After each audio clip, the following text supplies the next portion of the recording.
on this episode of Tales of the Omega Astra. Devan, Reinhardt, Baby Cal, and Jamal find themselves outside Keeney's palace. Devan, you just witnessed Cock disappear into a room. The door shut, and when you opened it, it was a different room, and Cock was nowhere to be seen. You also suspect, obviously, that Erebus is in this building somewhere. But what do you want to do? We're just getting right into it. We're not even stopping to think. You just gotta hop in, bruh. No, I need a moment. Jamal is like, where the hell did Cock just go? I wish I knew. I saw him go into that door, and he's just not there anymore. I mean, I slammed shut behind him. Serves, and I don't trust this building at all. It's just a very getting a bad vibe off of it. But I suppose what I can do is what I did last time, which is reach out to Erebus and now Cock and see if they have any way to communicate or send a signal that they can hear us. We're gonna have to go in there, aren't we? I'm afraid so. I'm a little nervous because we have no idea what we might be facing, but for our friends, we must make sure they're okay. Is there anything we can do preemptively? Try to figure out what kind of magic is going on here. If rooms are changing, maybe we can tie a rope to ourselves and try to stay anchored with the outside. That's a good idea. Do you have a long length of rope by any chance? Only Erebus and his 50 feet of rope were there. He's there somewhere. Somewhere! Let's see if Reinhardt has any rope. I don't have any rope, but I can do a detect magic level 1 spell.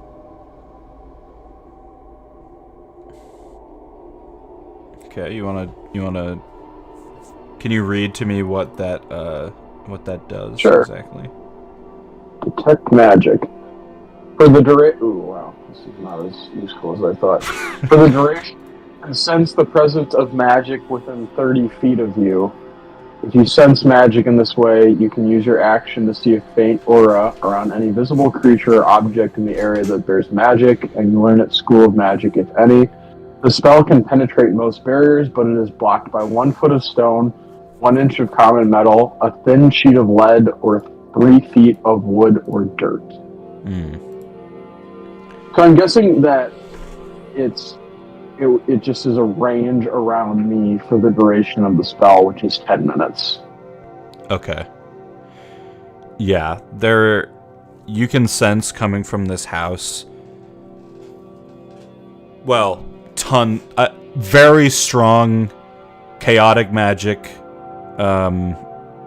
illusion magic, aberration magic. Your radar's going off the charts at this point. As you're doing this, Jamal actually does have rope, 50 feet of it in his inventory. So he begins tying it to the railing of the staircase leading up the tongue. And he's looking at himself, looking at you. Should I tie this around your waist? Yeah. How about... Yeah, I'm just a little worried that with our any friend here, that if Reinhardt were to get in some trouble, that it would be best if Reinhardt has an ally with him to make sure that our good friend Cal, or the baby, is in safe hands. So perhaps I can go in on my own, assess the situation, and if anything were to go awry, I can count on your strength to drag me out, assuming that the rope is not cut. Roll a persuasion roll. Persuasion.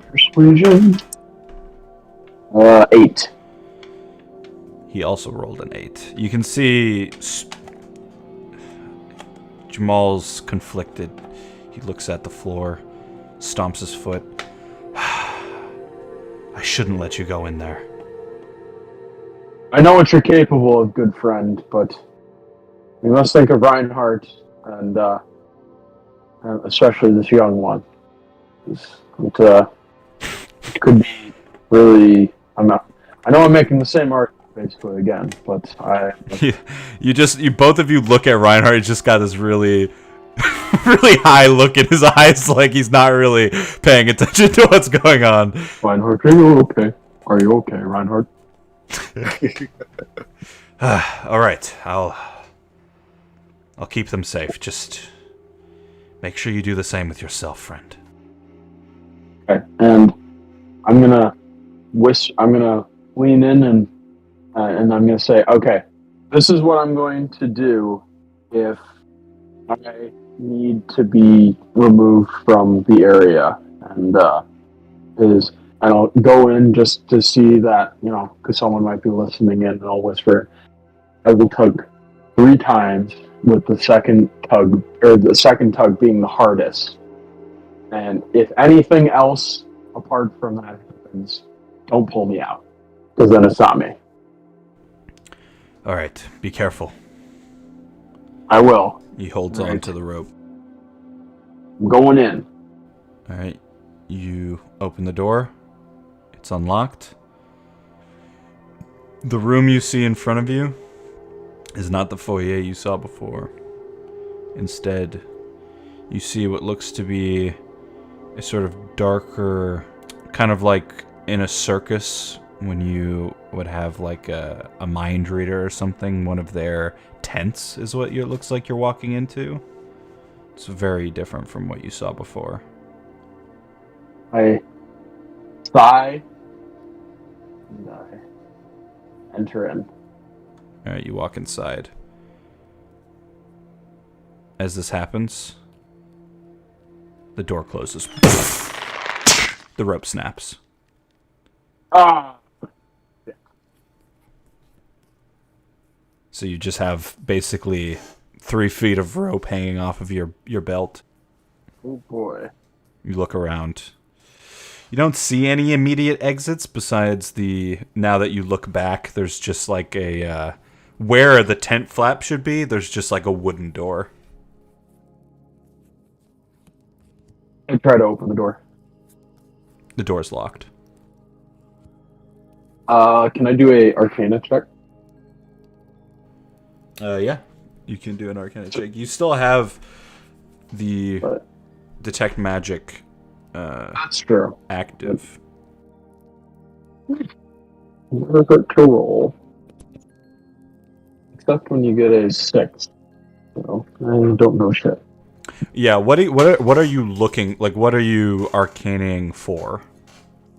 To sense, like, an ominous, like, threatening presence, I suppose. One thing I will say is there's a strong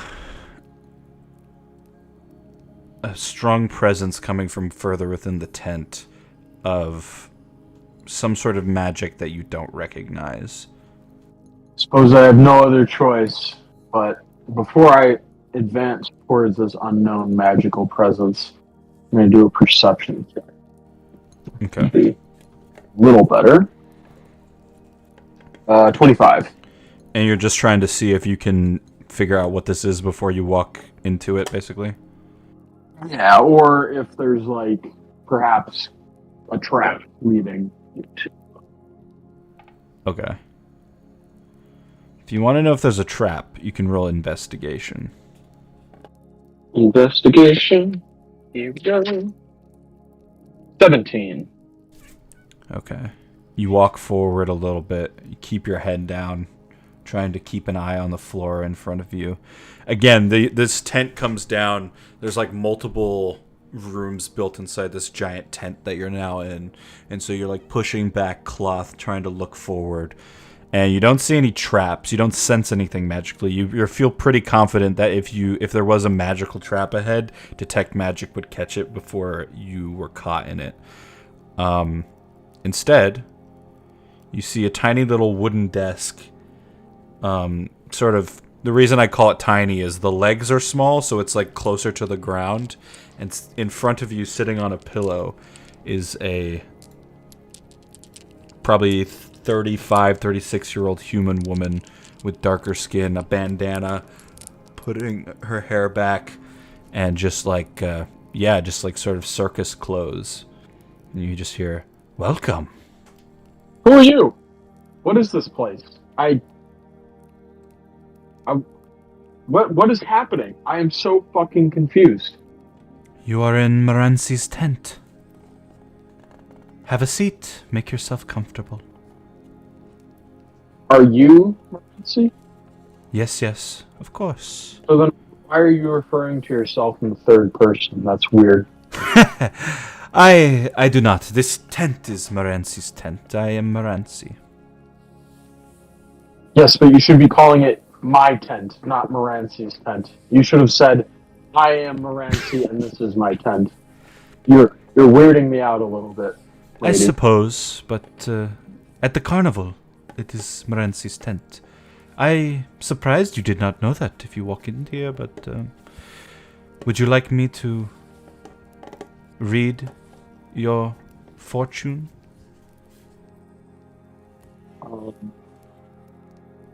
Quick question. Is the magical presence coming from her, or is this still an unknown magical presence that I am not aware of out of sight?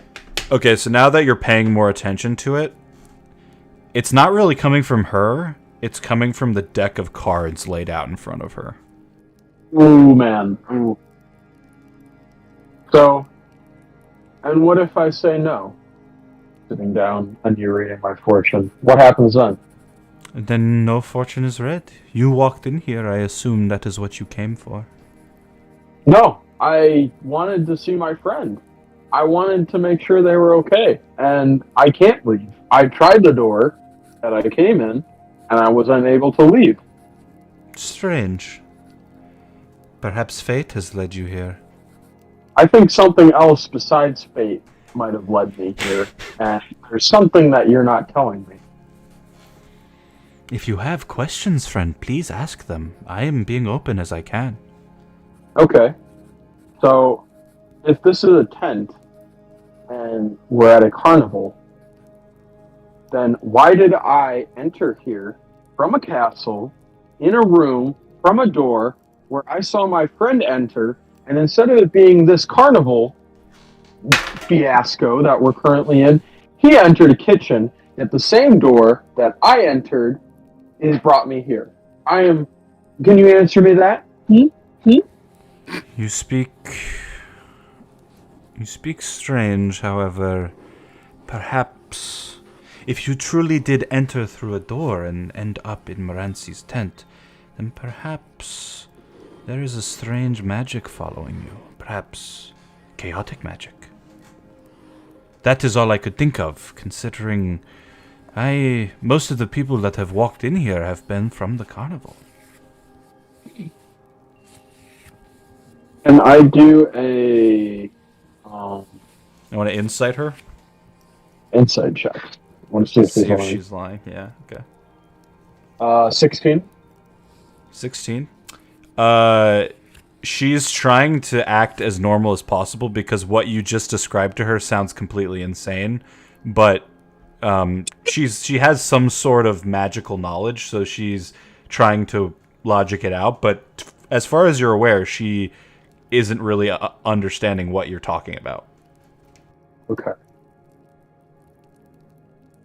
There are many questions that I now have.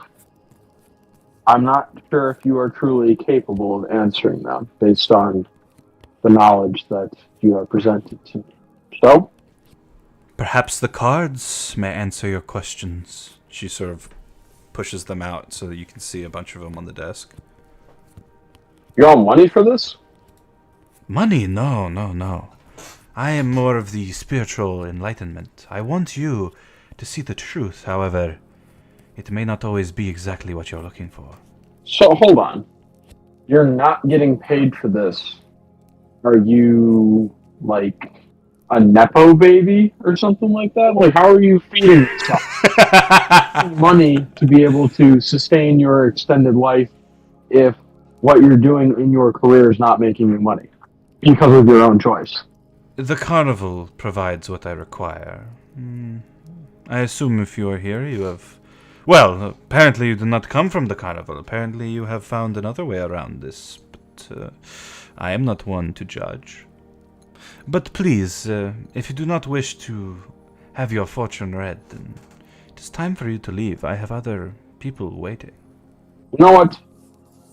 I will make it worth it. I will have you read my fortune. Ah, very good, very good. Let's get started, shall we? I will ask you to draw 3 cards, and I will tell you what this means for your future. Or, potentially, right now. Okay, Nick, I need you to roll a D100 3 times and tell me what you get in order. Okay. 51, 51, 35, 35,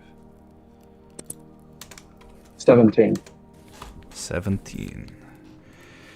It appears fate has chosen. Okay, let's take a look here. Ah, yes. She looks at the 3 cards you got and places the first one down. You see an image of a body hanging from a tree. Ooh. The Hanged Man. Your path has been chosen. You may not do the crime, but you will run out of time. If you have questions, ask them now. Is this me? Is this resembling me hanging from the tree? The card does not resemble you, but it has been placed. She places the next one. On the card, you see a bodybuilder flexing. The card of strength. Your hard work will pay off. When the time comes, you will have the strength to overcome the adversity in front of you. Hope that working out actually helps me out. So, aspirations to work for, I suppose, even if the last image was horrifying. She places the final card. And then you can see a grim look go over her face. And on the card, you see some sort of royal, a man in a crown with a scepter in his hands, and he speaks over a large group of people. The Emperor. This one is quite simple, but in the long line of these cards tells a story. You will soon find a knife in your back. The Hanged Man speaks of a fate unfair. You may not act upon these actions, however, you will be punished for them. Strength speaks of overcoming this, taking what was once a loss and turning it into a victory for yourself. Perseverance. And the Emperor shows that it may not matter at all if those around you are the ones sticking the knife into your back. Well, I'll be honest. Moranci, that was your name, correct? Yes, Maransi. This is not a prophecy. This is already how my life has gone. I'm going to get stabbed in the back, which I already have, by the spirit demons or the people that continue to follow me. I'm already working. And basically you just reiterated that shit will just be out of my control, which I already have known my entire life. So you actually told me nothing new. This is supposed to be a fortune. Are you just saying that my past is just destined to repeat itself? Is that what this all means? Perhaps it is not mine to overpower the cards. They speak for themselves. I kind of lean back in the chair, just dumbfounded, as if all my actions have zero consequence, almost. She begins shuffling the deck. Can you read my fortune again, or is that just a one-time thing? Your prophecy has been designed. It is in front of you. It is yours to now do what you wish to do. Fourth card. I want a fourth card. I want to change the cycle. You're literally telling me my life is going to continue in a cycle for the end of my life. I cannot place another card. It is too dangerous. I flip the table and I leave. Oh! She reacts in shock. All right, where do you want to go? I'm just going to walk towards the magical presence out of the room. Or wait, no, that was the cards you said. So Do you want to just walk further into the tent? any exit yeah, into the tent I further go. And say, thanks for telling me nothing that I already knew. You literally you've given me an existential crisis for nothing. And what? For what? That my life will just constantly repeat? I guess I was right. I was right. I just truly feel powerless in this world. And now the fortunes have spoken the same thing. Well, fuck your fortunes, and fuck you, and fuck this stupid tent. And I leave. You leave her as she tries to put the table back together. Alright, you walk through the folds of the tent.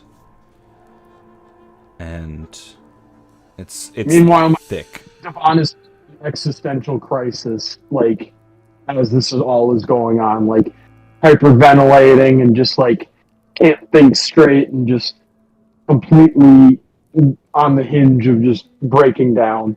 Yeah, and as you push through on the brink of tears coming down your face, eventually you make it through the tent, and suddenly you find yourself aboard some sort of spaceship. What the fuck? And as you say that, we will pause there and head over to our friendly neighborhood Tortle. I've said Tortle and Turtle so much during this campaign that they've become like the same word for me, and I found myself accidentally, like, I keep in real life calling turtles Tortles, and it's not great. Okay, Cock. Last time you walked into a living room that you were trying to get a better look at a painting on the wall, and then the door behind you closed, and I think that's pretty much where we left off. So yeah, you're in a room. There's the door behind you. There's a couch against the wall with a painting above it, and then it's across from a window. And in the corner of the room, there's like a wardrobe. What would you like to do? I want to now include my mission of seeing what the painting is of. All right, mission complete. As you take a look, and you can see the presence of you think wizard man who's wearing sort of fancy robes or fancy cloak, and sits in a chair that is clearly some sort of throne that is very probably too much, honestly. It's like a fully huge gold throne that he sort of leans in like he's in a gamer chair. And yeah. Very good. You assume this to be Kinney, but you're not sure. Yeah. I'm gonna go over to the dresser. All right. You walk over to the dresser. I will start opening drawers of said dresser. Yeah, there's just two big doors. It's like a wardrobe. So you just open it up and you see a bunch of cloaks and stuff. Oh, there's Narnia in here. Oh, Aslan, hello.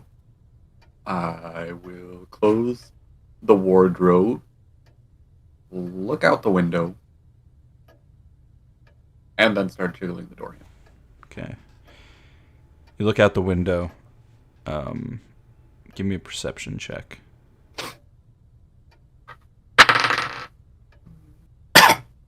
13. 13? Yeah. Okay. You look outside, and you see what looks to be... I mean, Cock wouldn't know what this looks like, but Andrew would know. It looks like downtown New York outside this window. people walking around, people driving cars. These are sort of low-tech versions of things you've seen, but it doesn't make much sense to your eyes. Go become a Ninja Turtle. Yeah, exactly. You can see a pizza shop. Turtle skateboarding outside. Ah! A lot of humans. You. And maybe some people that you think might be elves and dwarves, but they're all very human-like. They're wearing human clothes. It's disgusting, really. Yeah. I almost throw up all over the window. Yeah. Back away before I do. Actively vomiting in your mouth as you back away. Oh god, oh god, oh god. God. Oh good heavens. Great heaven. Alright, so you head over towards the door. I'll try the door now. Alright, you walk back towards the door that you walked through. You open it, and it's not locked. You look outside, and you no longer see the foyer. You instead see a hotel room. And there's a bed. It's probably more like a motel. There's a bed in the corner, and there's a teenage girl who is an elf, you assume, lying on the bed reading a magazine. And when she sees you, she looks over and just immediately starts screaming on the top of her lungs. And then you can see there's a bathroom in the corner that inside you can hear like a adult man voice say, "Honey, what's wrong?" as he runs to the door. I'm just gonna stand in the doorway, spinning in circles. Okay, you start spinning in circles. The bathroom door opens. You can hear like a sink running in there, and then a very like buff lumberjack looking dude with a full beard runs out, towel around his waist. He's like, "What the fuck?" He starts sprinting towards you. I wave at him. Okay. He just bear tackles you. He starts screaming, "Call the police! Call the police!" So common is just English? What would you like to do, Cock? He can't really get you to the ground. He's just like trying to push you. Yeah. I want to pick him up. May give me a strength roll. 19. All right, so you lift him up into the air, and he now starts screaming, "Ah! Ah!" And now the teenage girl on the bed gets up, and she's got a phone in her hand. She's like, "Frank, no!" And then like pulls open the door and starts running the other direction. What door is it? It's the door. Yeah, door entering the hotel. You don't know what door you're in. Came out of the closet. Alright, I'm going to walk into the room and place him on the bed. Start taking your clothes off. You place him on the bed. He grabs a pillow and throws it into your face. Feathers go everywhere. After he does that, I'm going to hold him down, get really close to his ear, and whisper, "No one will believe you." Oh my god! And then run back to the whatever door I came in through, close it, and then reopen it. Okay, you say this. His eyes are trembling, like he's just like, "Oh god!" And you can smell the scent of piss now.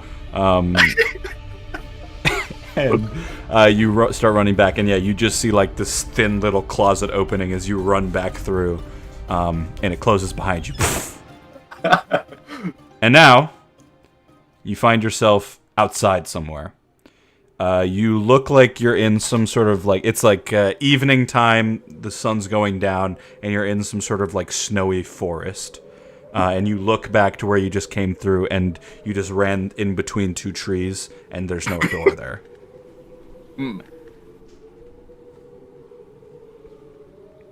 I don't see anything other than the forest. Vaguely, you can hear like music playing, like bells ringing further into the forest, but other than that, you don't see anything. It's just dark in this. Whoville.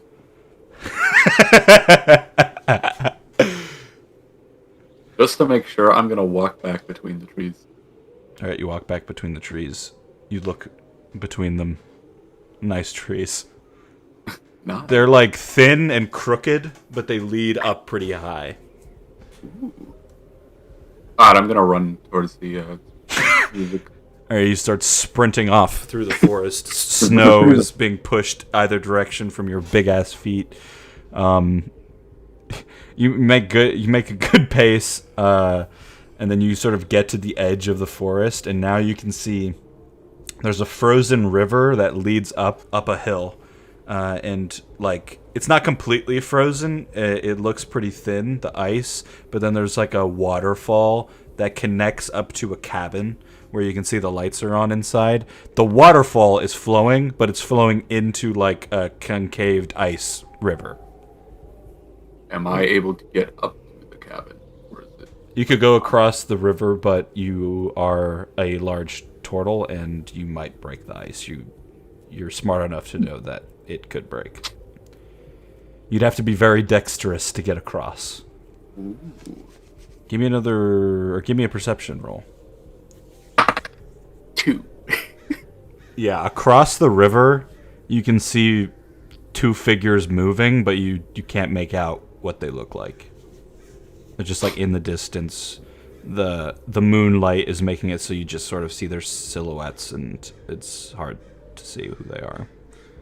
I'm going to try to run towards the river and slide across on my shell. Oh god. Okay. So you're gonna run forward and then like hop backwards onto your shell. No, I'm gonna slide on my stomach, so as to try to make the least impact directly downward into the ice as I can. Oh, you're just gonna go into your shell. Yeah. Okay. Yeah, give me an acrobatics roll. Bam. Daniel. 16. 16. All right, so you prepare yourself. You get into like an Olympic sprinter position, and then you start running, and then hop down into the shell, and start gliding across about 4 feet of snow until you hit the ice. And like you start slowing down near the edge of the river, and you can hear as the ice begins to break under you. And I'm gonna pop my You pop out and start scrambling to get across, and yeah, just like a little section that you were on caves in and falls into the water. Actually, give me an investigation roll as this happens. 19. 19. All right, so you get to the other side, you get up on your feet, you sort of look back at this section that's just caved in and fallen into what underneath appears to be a bit more of a flowing river, and you just see two skeleton arms sticking out. Someone fell in here and something bad happened to them, as they clearly had their arms out trying to be helped out, and it just did not work. And that's inside the hole. Yeah, under the ice. Okay, that'd be too hard for me to retrieve and add to my collection, so I'm not worried about it.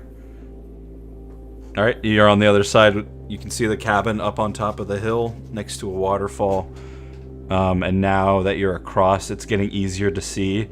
There are just tiny little figures dragging things up towards the cabin. Yeah. It's weird. Alright, I'm gonna sprint towards the strangers. You sprint towards the strangers, and we will pause there for a moment. And then head over to the third split-off party member, Erebus, who had just exited the weird room that Bruce and the other tiefling woman was in. In the middle of the room was the purple cube that was doing something magical, but now you are in like a laboratory hallway, white walls all around you with these paneling lights on the ceiling. You're upside down, clinging on for dear life. What would Erebus do next? There's no one in the lab, is there? You're just in like a hallway right now, so you don't see anyone immediately in front of you. Are there any doors in this hallway besides the one I exited into it from? No, there's just a turn up ahead, heading further down a different hallway. I follow the hallway. Okay. As you continue down, you're crawling for about 3 minutes, and suddenly the hallway begins to... Not like begins. It turns into basically more deteriorated, and there's like vines growing out, and suddenly it feels like you're into like an older part of the lab. Like this place has not been taken care of. And now you can see various rooms that break off, and you can hear very minimal chatter coming from this area. Follow the voices. You follow the voices. Still on the ceiling. Yep. Roll a stealth roll. 21. Alright. You crawl further down the hallway till eventually you enter into this larger room where you can see on these white tables are more of those boxes, those purple boxes that you saw, those cubes or whatever. These ones are quite larger, and they're like opened up, and like you can see the wiring coming out of them. And along one of the tables, you see a female in a lab coat, goggles over her eyes, and she's got like a small little blowtorch, and she's working on one of these boxes. She's got long black hair, clearly a human woman. You just see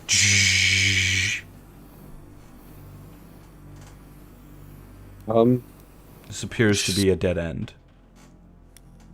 There was other doors though, right? There is a door further past her that you could go down, but you'd have to come down off the ceiling to get to it, because this is like a bigger room. The ceiling extends further up. I pull my gun out, and I drop down on top of what she's working on in front of her. Okay. Give me a acrobatics roll. Oh, I'm pretty good at that. 15. You drop down on top of the box, sort of crouched on the table, gun, I assume, pointing at her. Yep. She looks up, immediately removes the goggles, or at least puts them on her forehead, drops the blowtorch, puts her hands in the air. What? I should be asking you that. Who are you? Who I am doesn't matter. I was one of your test subjects, it seems. The hell are you talking about? Please put that gun down. These boxes you've created, deemed to trap one in the void between realms. Right? How do you know that? Because I just escaped from it. What? What are you talking about? We're not allowed to test these on people. Well, someone's obviously breaking company protocol. No, we're not allowed to. How did you get here? Who are you? I am who I am. I got here, and I just like point behind me down the hall. Let me get Professor Pithdebrick. Maybe he can explain this. We're not allowed to experiment on people. I don't even know where you came from. You dropped down from the ceiling. What is going on? I told you what was going on. I escaped from your little mind game trap. I want to know what is going on here.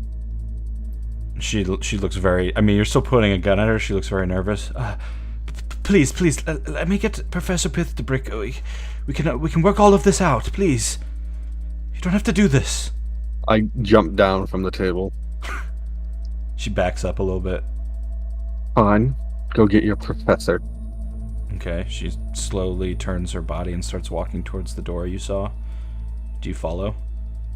No. Okay, you stay there. She walks up, she scans a little key card that's like around her neck. It opens. Are you coming, or? Just one moment.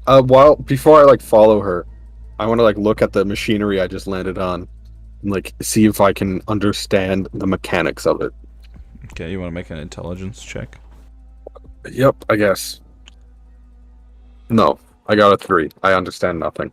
Yeah, it just looks like a bunch of... You can see, crystals inside of it, but they connect to the wiring, and you're not sure. I put my gun, in my cloak. I'm still holding it, but it's, now not in plain view, and I sort of stalk after her.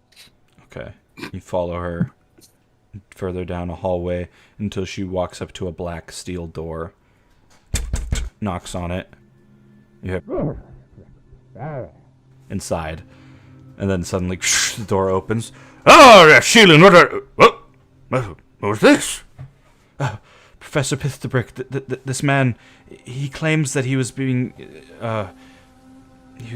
under the spell of the Pandora's boxes. I just need you to explain to him that... Unbelievable. What are you talking about? What the hell's going on? Who are you? Who I am doesn't matter. Bloody hell, it doesn't! Explain yourself! I walked into your laboratory after escaping the so-called Pandora's box, where you have me and 2 other people trapped inside its effects. So if they're not being used currently, how do you explain that, sir? I can't explain it. We haven't been able to use these on actual people yet. It's unbelievable. You're flinging a lot of shit, my friend. How did you even get in here?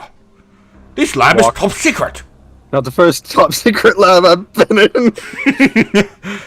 Well, are you some sort of thief? Are you here for money? Money is not what I'm here for. Actually, I was on... Where are we? What planet are we on? You're asking these two? Yes. No. I'm bloody Elfir. You see, here's How do you not know this?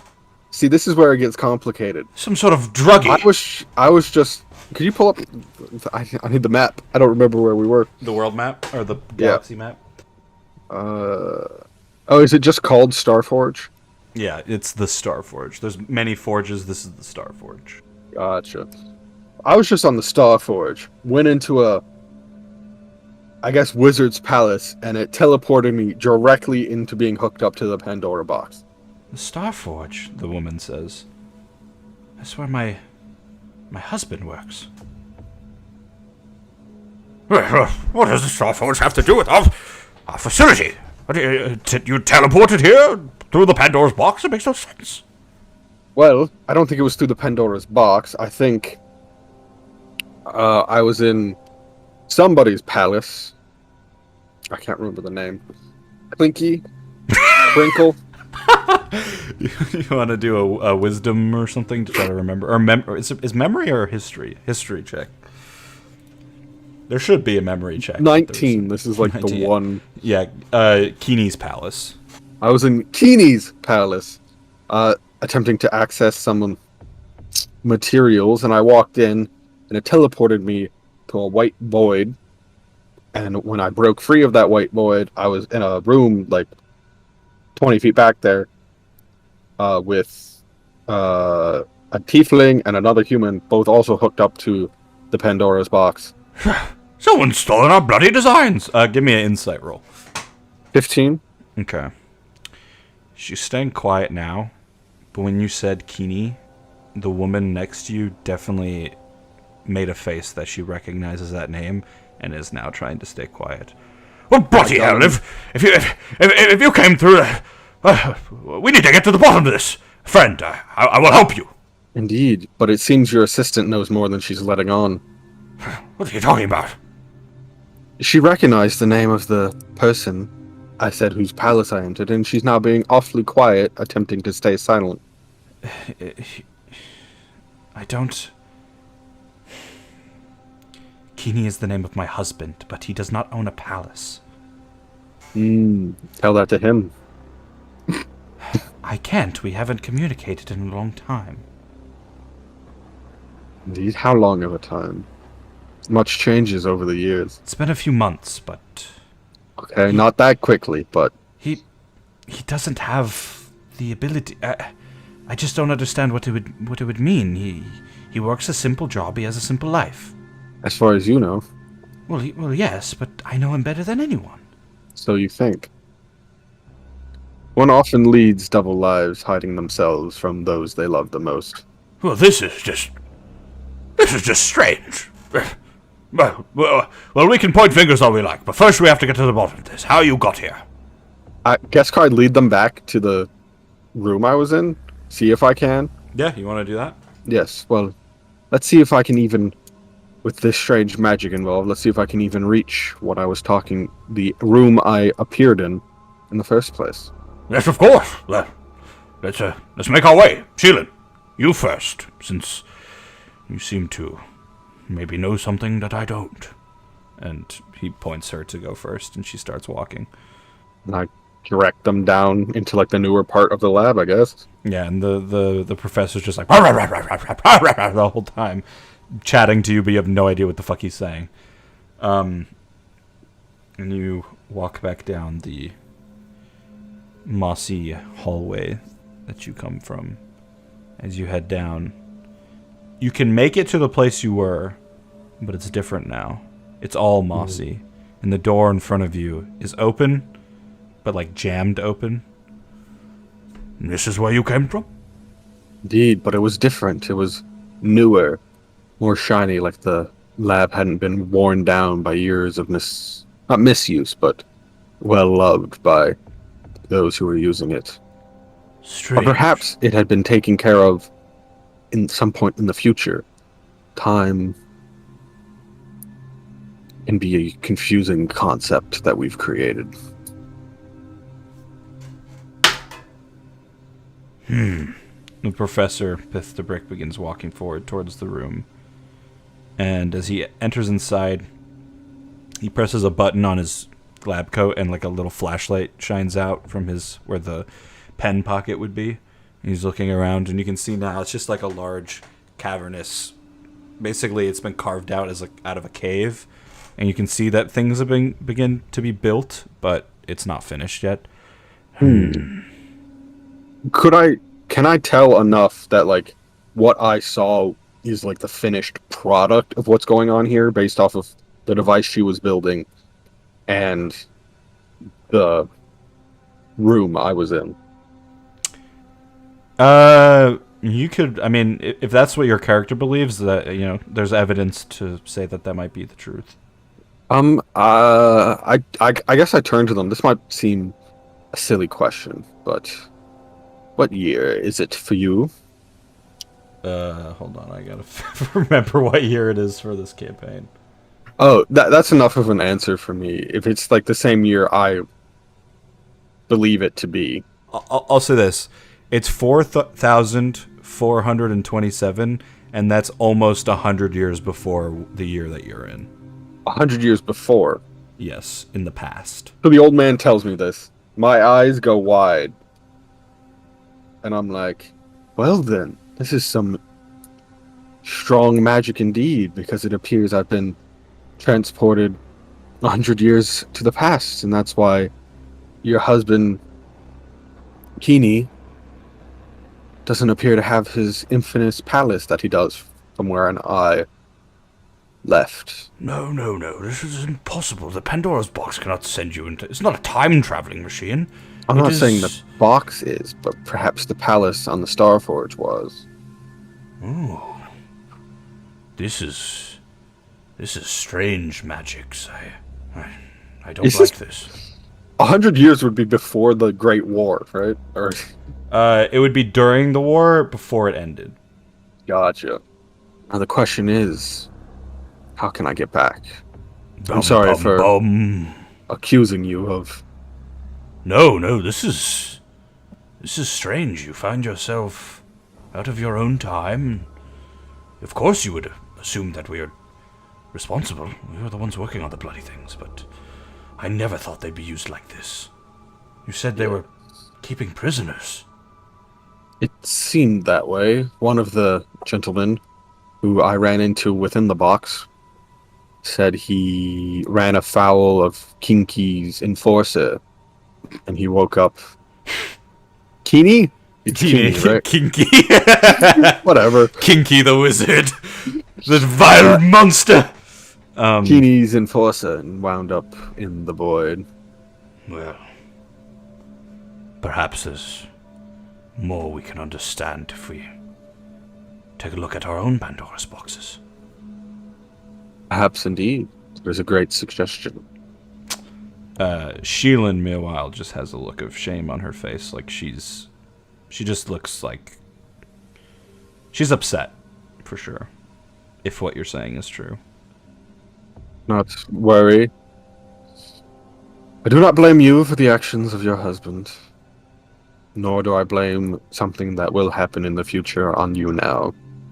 You know, boom. No, okay. We will pause there for now and head back over Damn, this is some to strong-ass magic on this. head over to Devan, who has entered some sort of spaceship.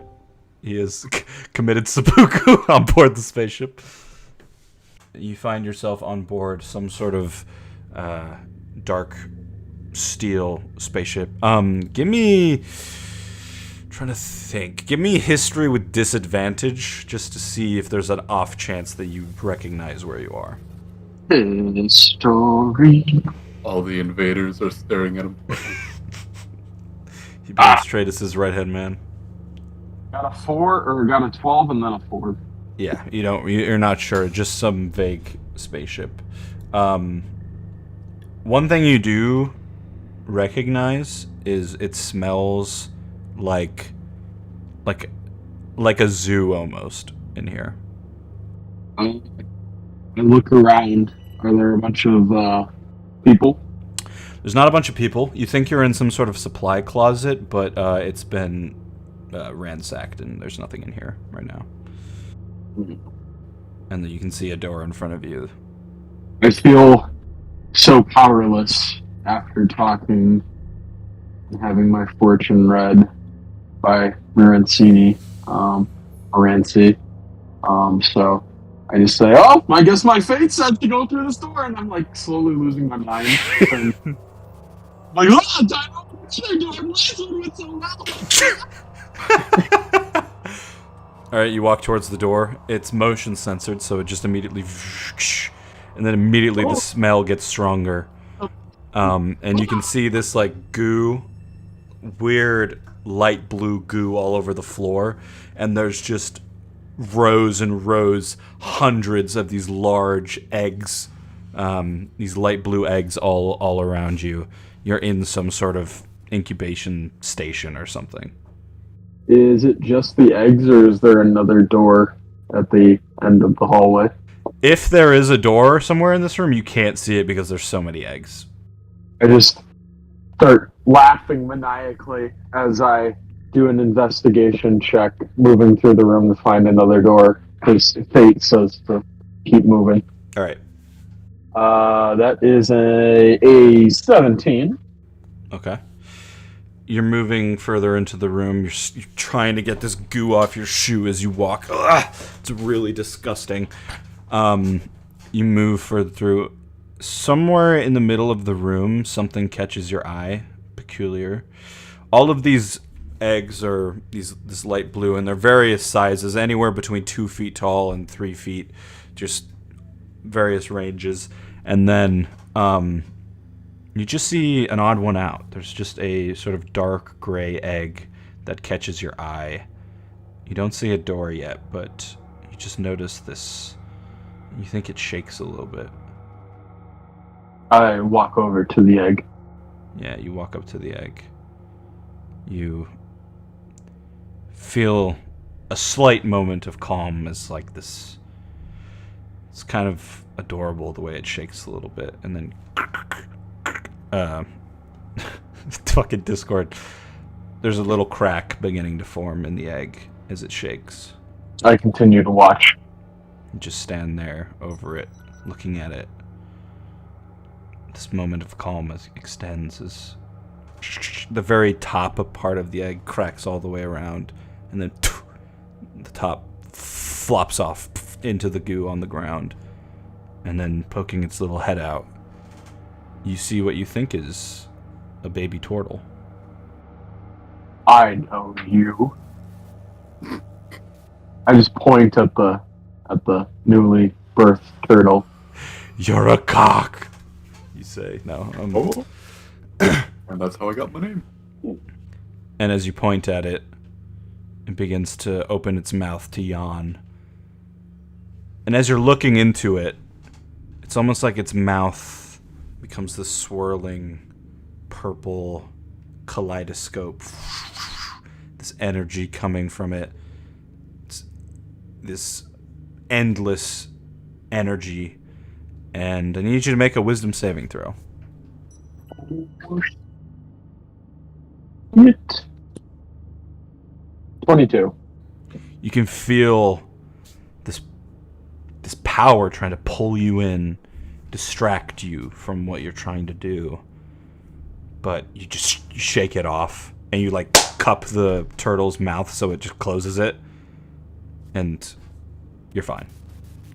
I stop the cupping. But I keep the cupping going, and I say, stop that! And then I just walk away and try to find the egg sitting up. All right. Now that you've made it out of the large room of eggs, you can see another door slightly ajar that you could walk through. Is it another motion sensor door? You think so, yeah. Okay, I still try to kick it down. All right. You sprint towards it. Give me a attack roll. Unarmed attack. Absolute attack, fam. 16. All right, you run up. You kick about half of it because it's about halfway open when you get to it. As you like drop kick this door in midair, and it dents as your orc strength propels you forward, and you sort of land on your back into the goo, so it sort of stops your fall. And as I do it, I let out a just bellowing roar of just agony, anger, and also insanity. All right, you let out this scream. But now the door's open in front of you. You can see inside there's like a dark room, basically. Lights off. I use produce flame to light up the room. Okay. You'd use produce flame.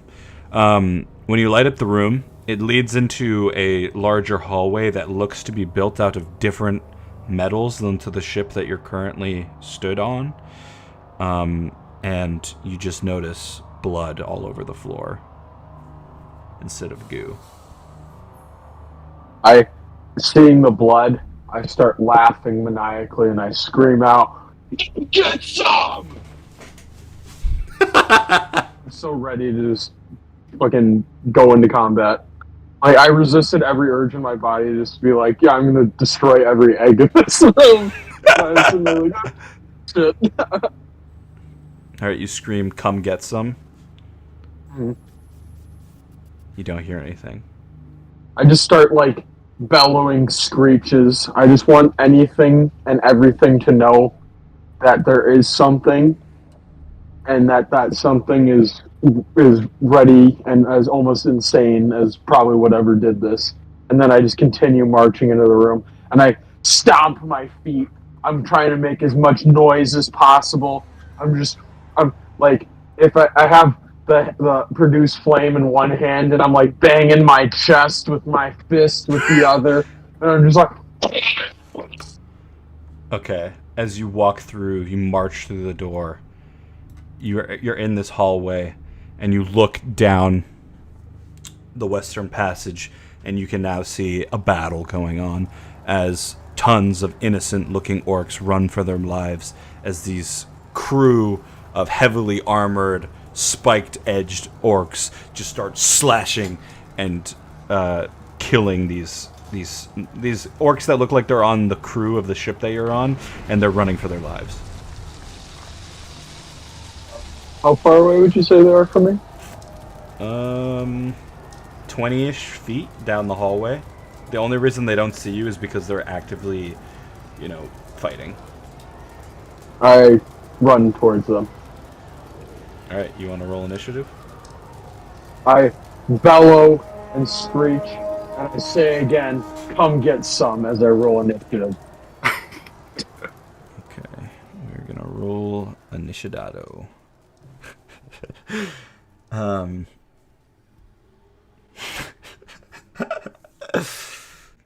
I need to think if I...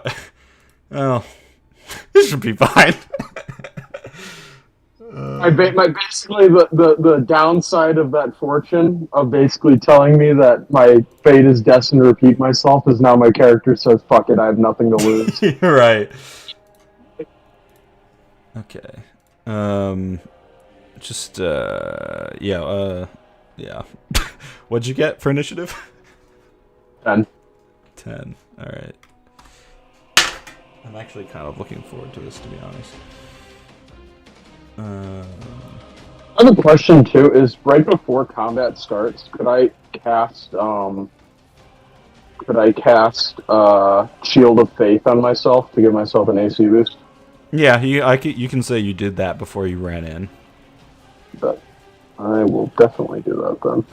Alright, I'll show you the map. Yeah, I'll be honest, I thought that if this ever happened that more people would be here. But we're gonna roll with it and see what fucking happens. Alright, Devan, is your go. I'm going to do a... Is it very clear, like, who is attacking whom, and, like... Yeah.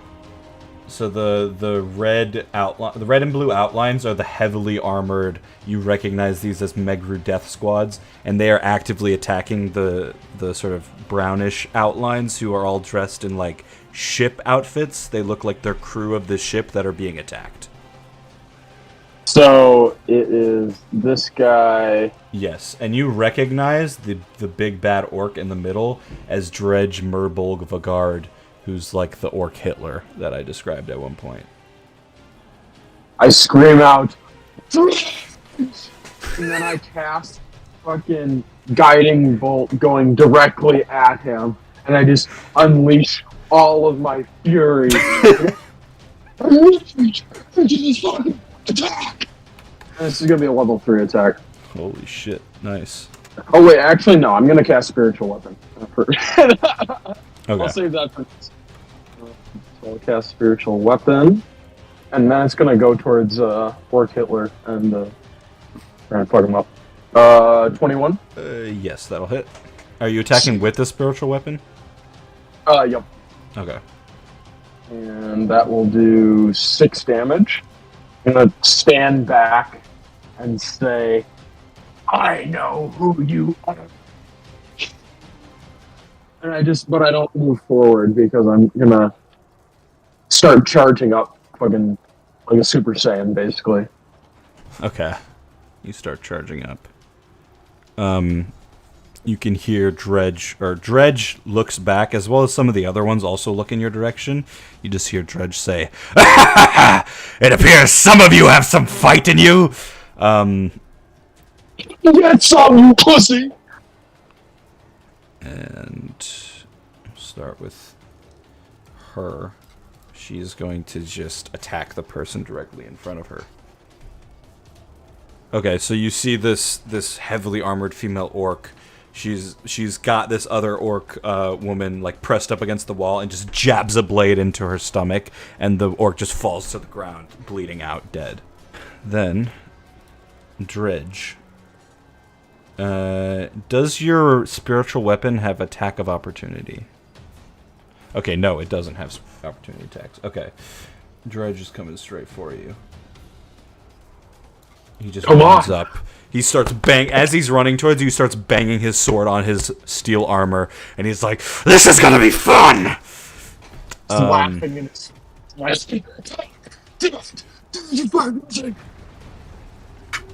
Gonna do some of these all at the same time. I just have to see if it... Okay, this guy. This woman gets her head sliced off by a massive axe, and blood goes all over the hallway. This green orc over here, the blue orc comes up from behind and just slices his throat as he's trying to run away. All right, Devan, it's your turn. I smile in Orc Hitler's face, and I just say, it's so much easier to kill you when you're close to me. And I use level 3 inflict wounds on him. Oh, shit. All right. Is that a saving throw or something? I rolled for it, but I got an 11. Okay, that won't hit. Then the spiritual weapon's gonna pull up back to Orc Hitler. A level 3 spell is an attack roll? I guess it's because it's touch, huh? Yeah. But the spiritual weapon's gonna pull up. And now that I remember, it can attack twice. I'm going to have it attack twice. Fuck. Natural 1 plus 7, 8. Who are you attacking? Orc Hitler. Okay, or killer. I don't know, or Dredge, you said, right? Yeah, dredge. They call it that so that this doesn't get, like, age restricted. Alright. Dredge misses the first attack on the spiritual weapon. The next one is going to be a 25. That will definitely hit. And it's going to do 11 damage. 11 damage. And stab him through the back. And as it stabs him in the back, I'm just screaming and laughing in his face. Like, all of these other orcs might fear you. I don't fear a fucking thing anymore. You couldn't scare me if you fucking tortured me to death, you fucking pussy. He's just got a smile on his face. Damn. Up next, she is gonna just sprint off after these two. She can't do anything though. Dredge. Let's see what else he got. Oh. Alright, first thing he does is he screams out, "We will crush all of you, pathetic Megru. You are nothing like us!" And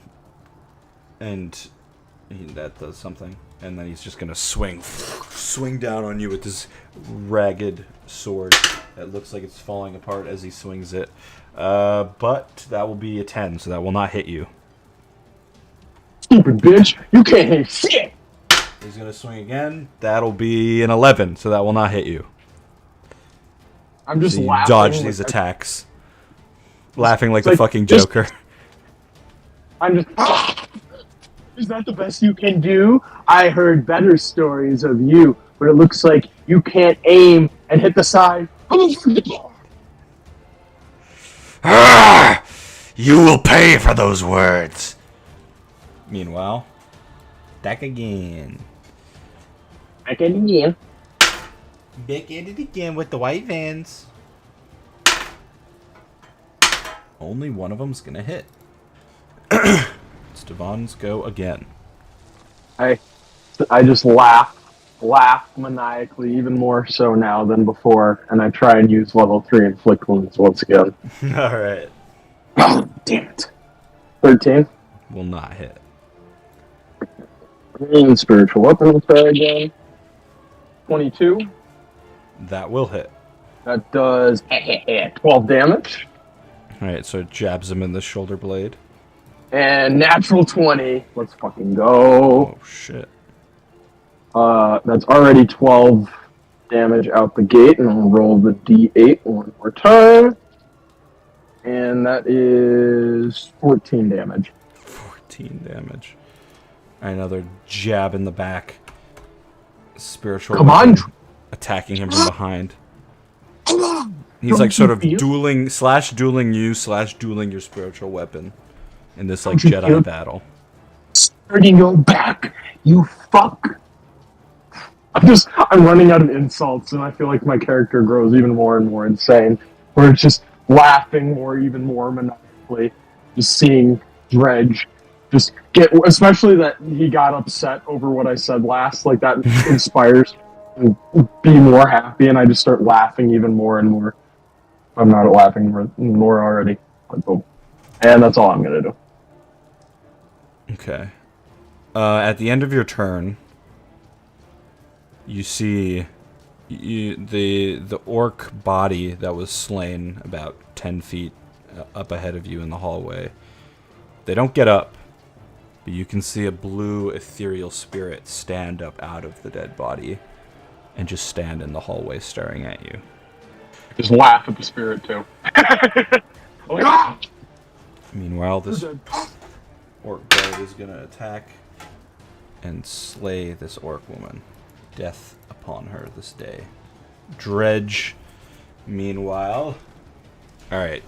He starts slamming his sword into his fist, creating through his glove a slice, and then cutting his own hand, and just covering the blade in blood, and then finally swings it one more time at you. This time he is going to hit with a 19. That doesn't hit. That doesn't hit? Because I used the what was it? Oh, you get a plus Because 2? I had 18 AC, so he needs a natural 20 to hit me. Alright, he doesn't hit. He just slams his blade into the side of the wall and screams out, "You peasant! I will destroy you!" Yeah, well, if that's the best you can do, I think your days are numbered, you little worm. How's it feel to be faced by a fucking... Meanwhile, further down the hallway, more orcs are just being slaughtered. It is your go again, Devan. Alright, third time's the charm. Inflict wounds, level 3. Part 3. 14? That will not hit. He says, "Your magic is nothing compared to my strength." Yeah, how about this spiritual weapon? Especially because it just got a 25. It just did 12 damage! And it's gonna attack you again!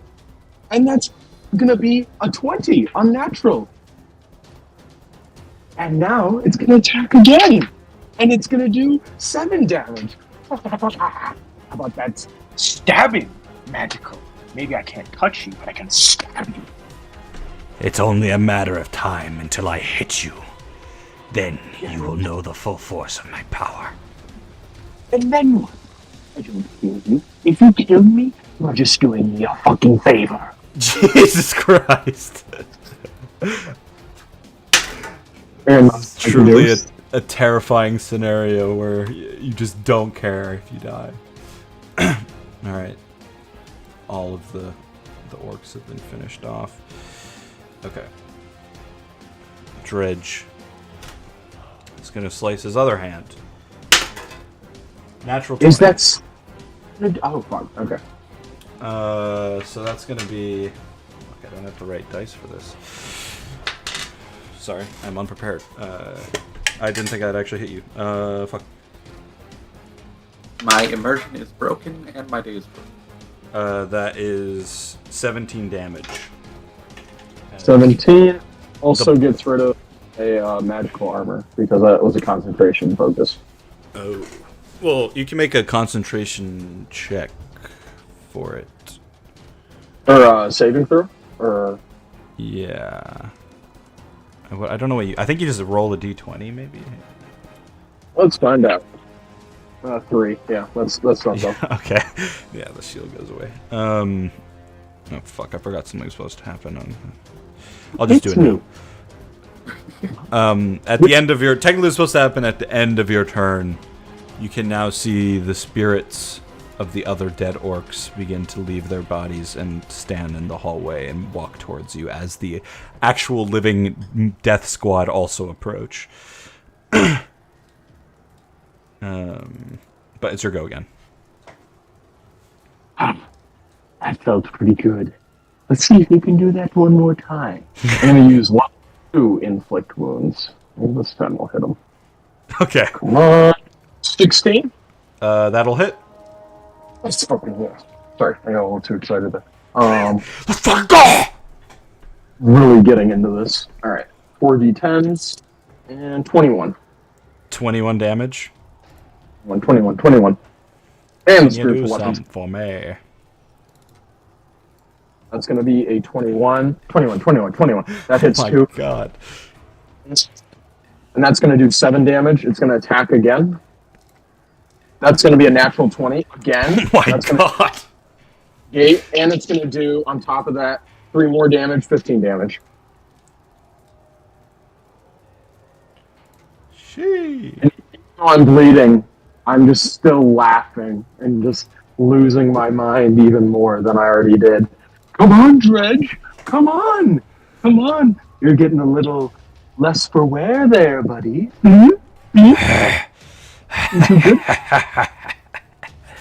He just laughs. Come on! Do it again! Okay, Devan, at the end of your turn, the spirits pile up in the hallway.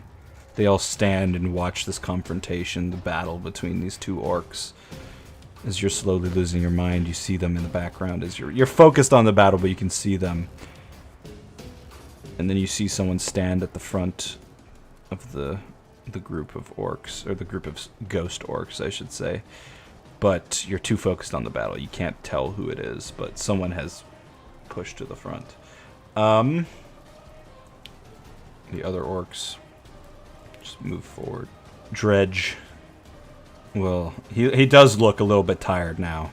He's like trying to maneuver his armor so it's not pressing up against the wounds that your spiritual weapon has laid on him. He will attack you. But he does not hit. He swings, slams his sword into the wall, pulls it out, swings one more time. Dredge. Pathetic. And he misses, slams it into the door. I will kill you. I promise. Yeah, you better, boy, or this is gonna be the last experience you ever fucking have. And I'm gonna be so fucking grateful to that be from my. You hear the orc say, Dredge, what do you want us to do? Stay back, he's mine! Is your turn. So you some balls on you, good. Let's settle this. Orc to orc. Right here.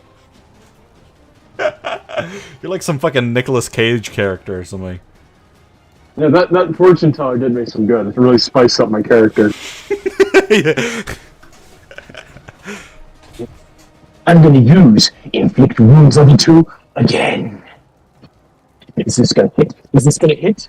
It's gonna do a 13. It's not gonna fucking hit. That's okay. I'm gonna try the spiritual weapon, and that's going to do a 16. We already know that's going to hit, so I'm gonna roll for damage. And it's gonna be down here. It's gonna be 8 damage, and now I'm gonna roll again, and now it's gonna do 9. So that's not going to hit, and that's all I'm gonna do. Alright, you do 8 more damage to him. Ah! It stabs into his back. He's trying to push the sword, like keep it at a distance with one hand and fight with the other, but it's not working very well as you've whittled him down to below half his health. Now, you can't ignore it anymore. This group of ghosts that surrounds the fight, they're now all around you. And you can see one in particular that just... I mean, the reason you recognize it is because you see yourself as a ghost in the group, in the crowd. That makes me even more, and I'm just like, how does it feel to be surrounded by those you killed? Are you scared? Are you haunted? Are you afraid? Don't worry, you're gonna join me soon. You're going to be a ghost. You're going to die here. It's going to be fucking miserable for you, and I'm going to have so much fun as I'm doing it. No. No! I will not let you win! You are nothing to me! He's gonna attack. You by nothing. How does that feel, you fucking loser? Alright, one misses. He swings, you duck under it, you laugh, and then he comes up from behind and stabs you in the stomach. And that is gonna be...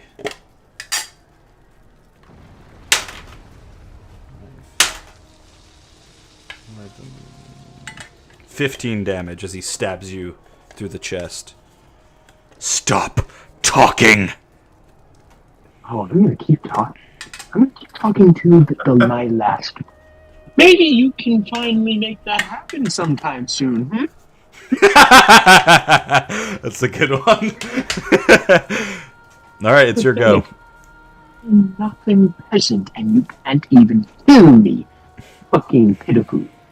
I'm gonna use level 1 inflict wounds now. Damn, Nick gone crazy. That is a 21. Yes! Shit, that hits.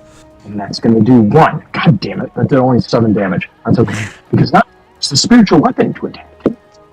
And that's gonna do 9. That's not gonna hit. And it's gonna do it again. And that's gonna be... Where the fuck did it go? I picked up the wrong dice. God damn it. Do 11. God damn it, I didn't hit. But, and now, as a bonus action, to cover my little frail, I'm going to cast out Channel Divinity Preserve Life on myself. This can heal 30 HP, but only half of your hit points, or up to half of your hit points. So I'm at 51 max health. Should I go to 25, or should I go to 26? Round up. Round up, and we go to 26. I heal 7 health, and that's all I'm going to do. How does it feel to see the nothing? Wasn't that what you said? Nothing? Nothing is healing in front of you. Nothing is... There's nothing to lose. Come on. Keep it going. Come on. He spits out blood. And he's starting to feel a little bad almost. Like, looking at this man lose his mind in front of him. You can see his aggressive nature wavers for a moment, then he shakes it off and swings forward. He misses. You dodge backwards. He swings again, natural 20. 8 plus 8 plus another 6 plus 4. 8 plus 8. Oh, that does exactly 26. Yep. No! You fall to your knees. I told you. I told you. Ace, you did me a favor. This life is meaningless. One day, you and all those fucking idiots behind you will find that out too. And I just keep laughing until I can't laugh anymore. Alright, you keep laughing. And he pulls the sword out of your chest. He just has a confused look on his face as you laugh. You fall backwards. You make out a few more laughs as you cough up blood. He just spits in your face. And then last thing you see is just a boot onto your head. And that's where we will pause there for now.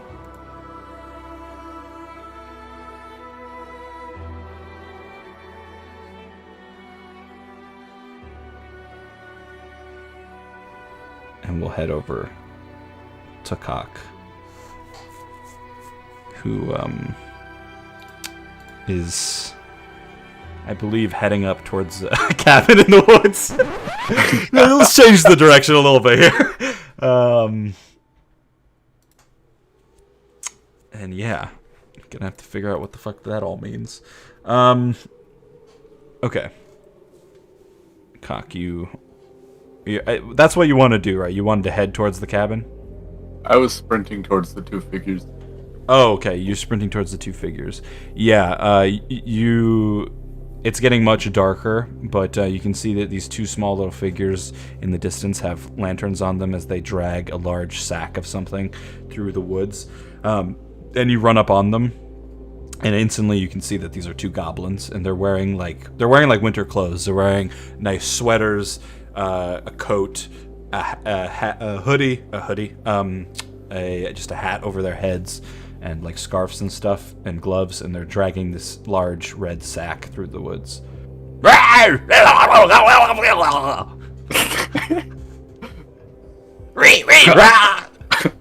I'll wave at them again. Porky! I'll point at the bag. They both look at the bag. One of them says, Shit's on the ground.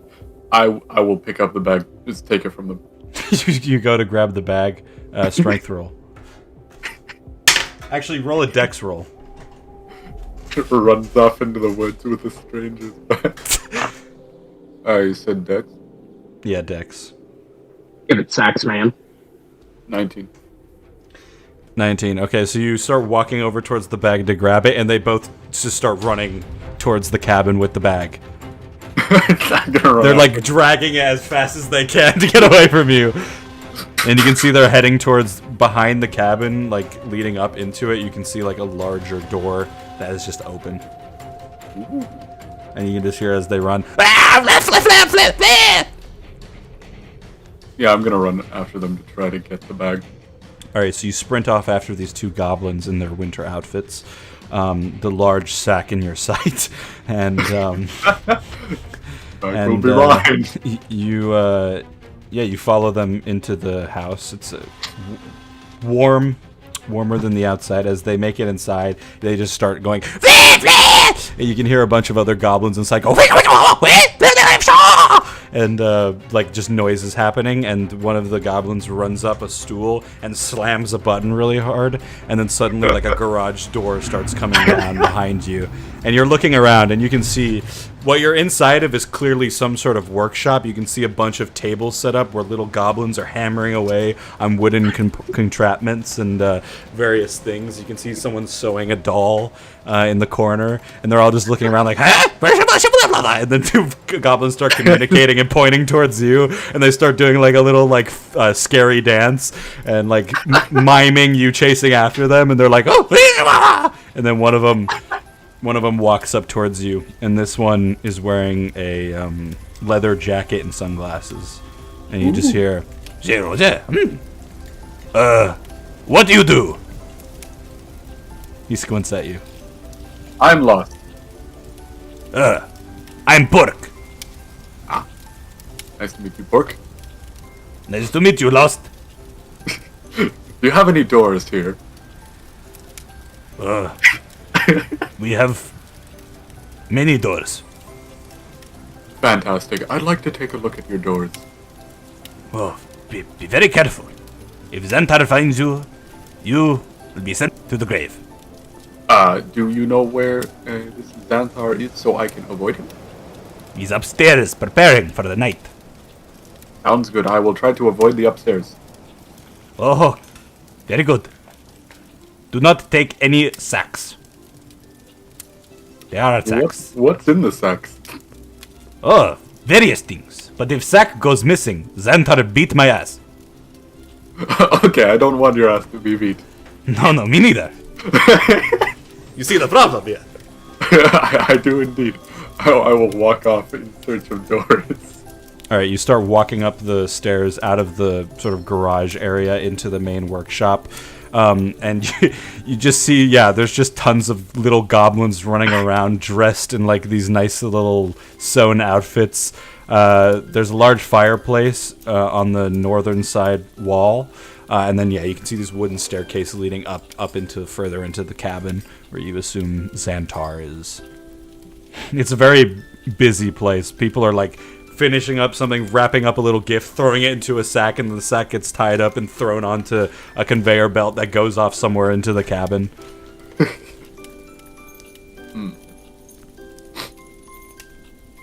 Are there any doors visible?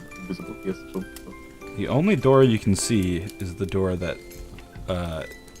two doors. You see the door that you assume you would enter in the cabin through, and then you see the door that leads into the upper room, and you can hear this voice coming from up there like, Draven, where's my Xantar suit? Where's my super suit? I'm gonna try to open the front door first. Alright, you run over. You have to like step over a couple goblins as they're working. You can see a goblin that clearly has just like a blonde wig on that's like, it's like angrily staring at you. You run over to the door.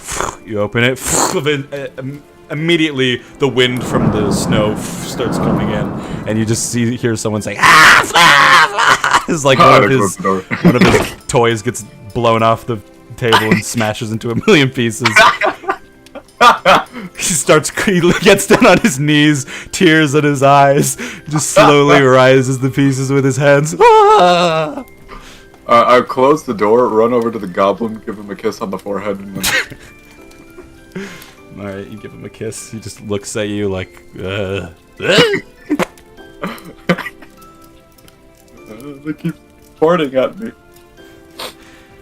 And I'm gonna try to sneak up to the other door. Okay, give me a stealth roll as you start walking through the workshop to the other end. And give me a perception check as well. 16 stealth. 9%.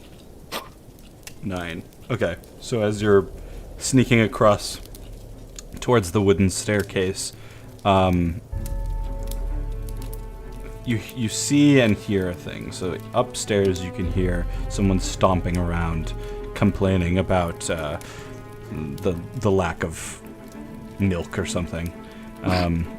And then as you're sneaking over towards the staircase, you look over back where you came, and you can see Pork, the leather jacket goblin, staring at you, just like shaking his head like, no, don't do it. He starts pointing towards his ass.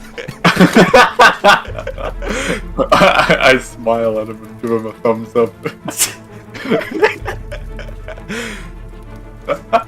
You want to head up the stairs? Yeah. No. Alright, you start heading up the stairs. You go slowly up the stairs to the door that is just like a glass door. You can see inside the room.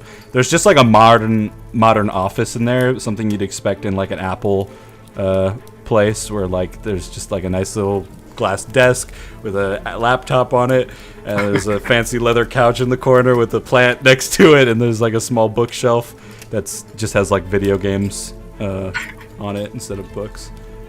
Ooh. And there aren't any closets in his office. Not that you can see. And you can just see a large, muscular ogre stomping around up in there. The thing that stands out to you is he's got completely red skin, but his large, long beard is completely white. And he's just shirtless in underwear, searching for his Xantar suit. Alright, I'm gonna come back down the stairs. You come back down the stairs slowly. Pork is there at the bottom of the stairs, like, please, please, no! Did he see you? No. Oh, thank God.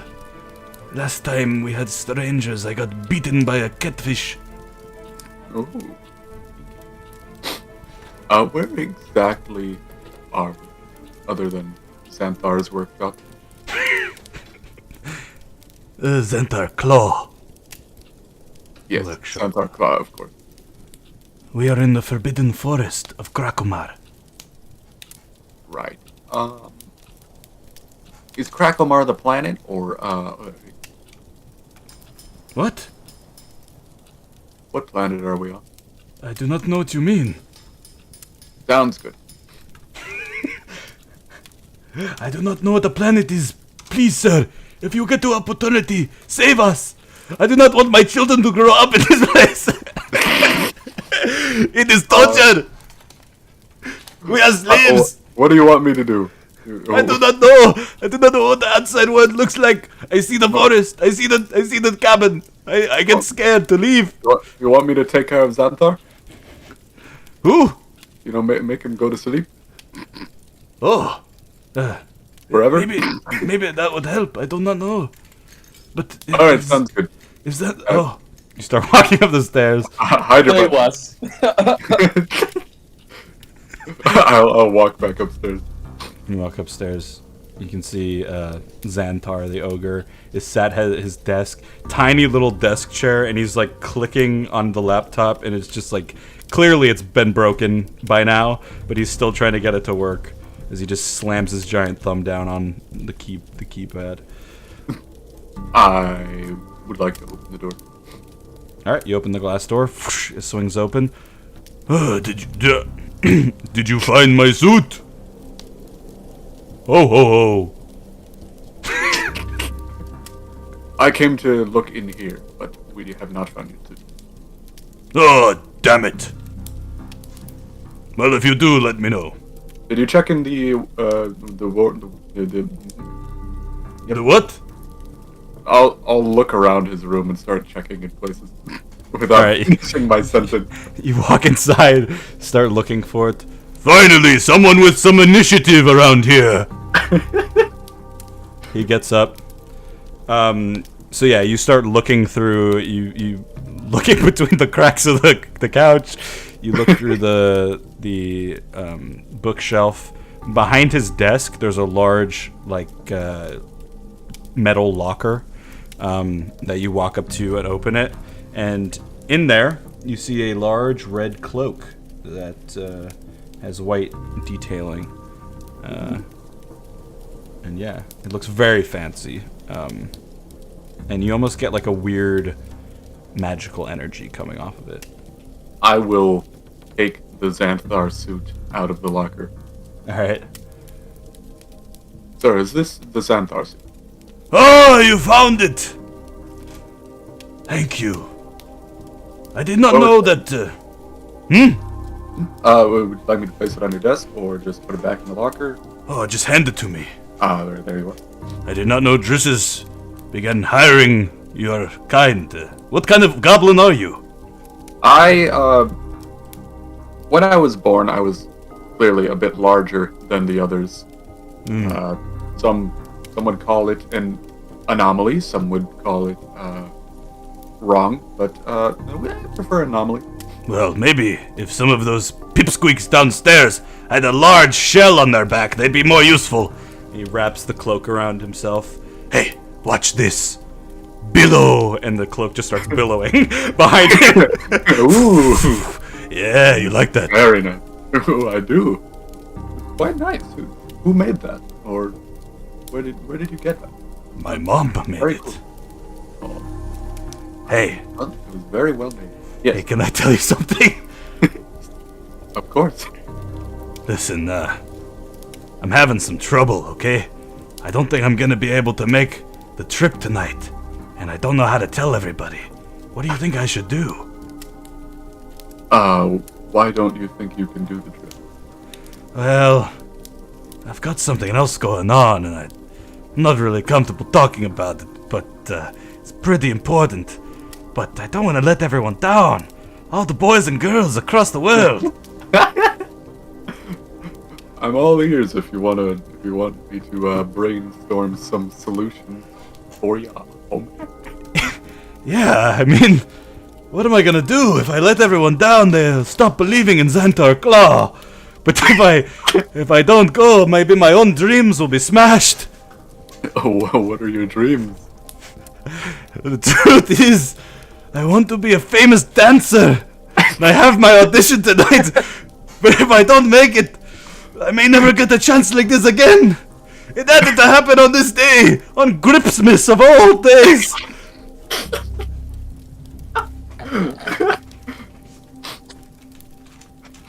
Let me get this. Did you schedule your audition on Gripsmas? On the one day I work. It's worth one Did day you of try fucking use. rescheduling your dance audition? No, it's a very lucrative position. I do miss out. I'm very, very vaguely have the same accent every time I talk. I promise.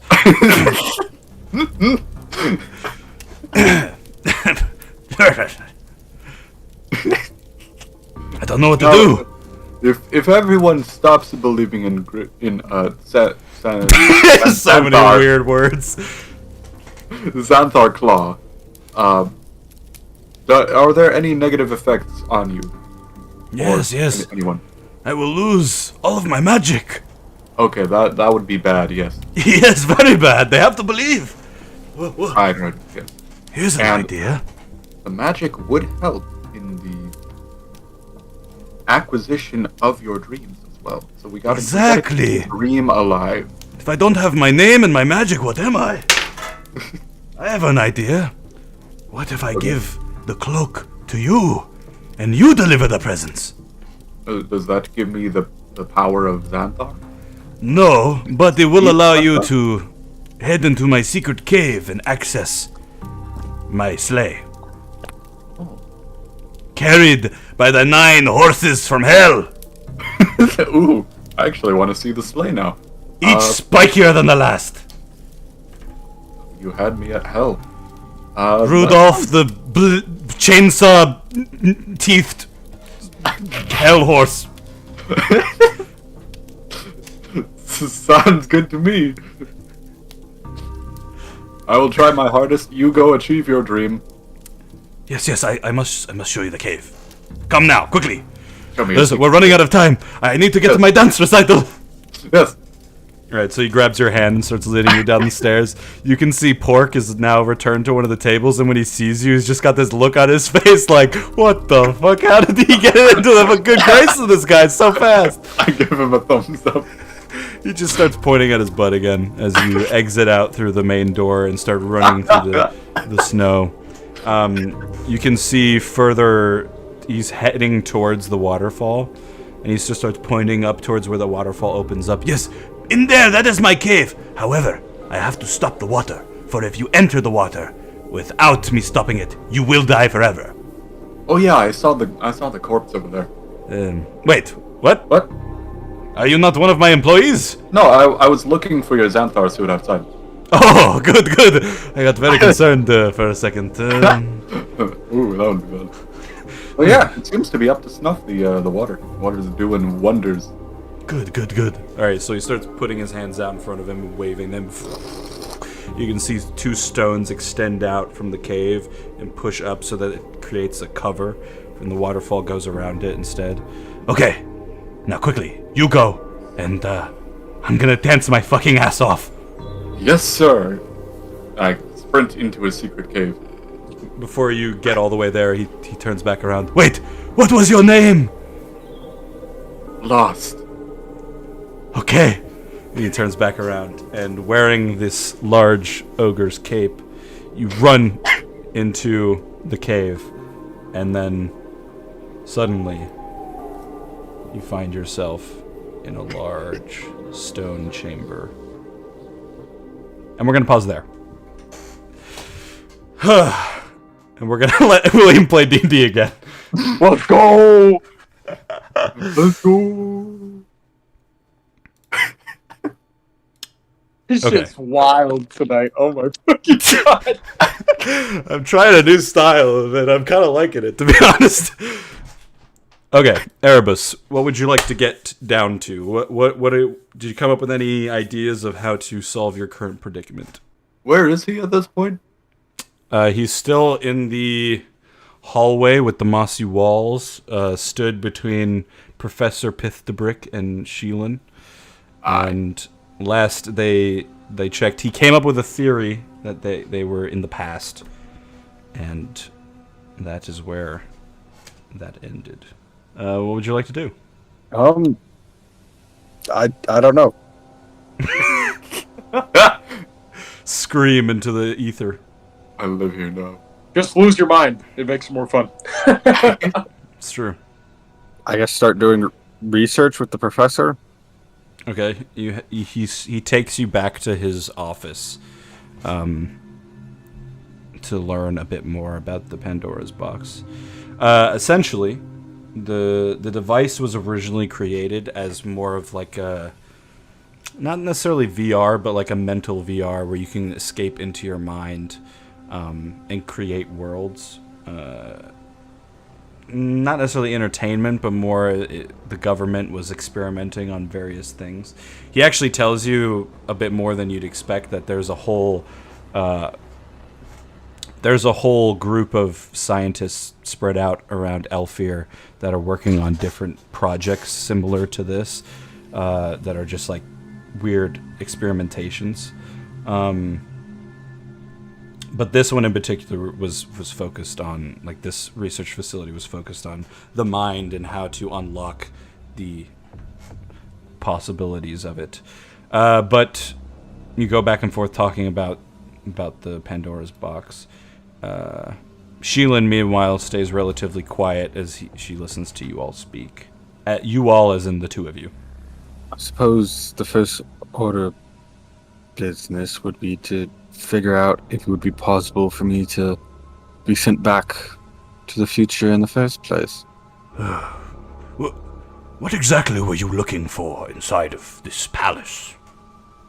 Well, apparently, Keeney was in charge of the black market on the Starforge, and I was looking to purchase a rather violent weapon to improve my combat abilities, and I walked into it, and I... Perhaps there's a way we could conjure this place. If you are... How do I say this? My theory is that you're not actually in the past. My theory is you're still inside Pandora's box. And this is an artificial reality, so to speak. Created by your mind, but influenced by the magics of the place you entered. Perhaps you could create your own exit. I'll try that. I concentrate super hard. Okay. Concentrate super hard. Is this a saving throw? Well, what are you thinking of? Creating a door that, when I open it, will deposit me outside of Keeney's palace. Okay. Okay, so, yeah. Let's do... First, do an Arcana check. I want to see something. 4. 4. Okay. Yeah, no. Alright, you start thinking. You think deep into your mind. Try to connect with what you saw when you were entering the palace in the first place. And as your eyes close, you can feel the darkness around you. You hear Pithdebrick say, yes, good. Now, think about where you want to go. And perhaps, he leads you back towards the entrance of the lab, and he's like, when you tell me go, I will push you through the doorway. So you start thinking about the entrance. So you want to basically exit out of the palace, is what you are thinking. Alright. This is me just talking to you guys, not me talking to... The NPCs. Yes. Okay. I could either try to open it up into the black market so I can get my gun finally. Mm-hmm. Or I could exit out the front door and just be out of this mindfuck of a palace. Yeah, you're not sure. I mean, you could try to find your friends. You could try to find Keeney. Yeah. Part of the problem is you don't actually know if your friends got the, or maybe you did. The only person I know is here is Ryan Howard, and he's outside that door. Yeah. I'll try to leave. Did you get like a strawberry emoji as a response to one of your messages? I can't remember. Yeah, but Give I don't him know. a clown. Yeah, I got a clown. Oh I yeah. don't know what that means. So I'll try to leave. Okay. You think about the outside. You think about Reinhardt. You focus, and in the darkness of your eyes closed, you see a door. A steel door. Golden outline around it. And you can hear a rumbling noise going on.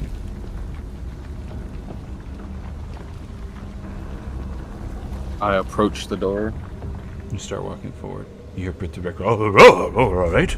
As you start walking in real life, you grab the handle of the steel door. You want to open it? I wanna open it. All right. Wisdom saving throw.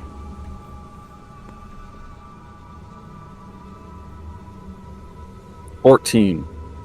You open the door. You don't see anything inside. It just looks like more darkness. And that is what I am. So I walk in. You walk through. You hear, oh, bloody! Disappears into nothingness, the voice that you were hearing. And suddenly, you open your eyes, and you're stood, facing towards the door that you entered through, but actually in a foyer, but not outside, inside the building. You look around. There's nobody else in here. I open the door. You open the door. You look outside. You can see what you believe to be the Starforge. It looks normal. No Reinhardt. No Jamal. No Reinhardt, no Jamal. You see people walking around outside on the street.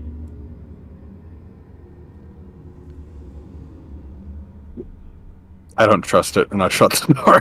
Shut the door. Okay. You can't fool me. You're now just in a room, staircase up. There's 5 doors, 3 to your left. 2 I to start your a right. fire, burning this place down. Give me another Arcana check. I don't know what you're expecting. I have 0. See if you roll well. That's all I'm expecting. 18. 18.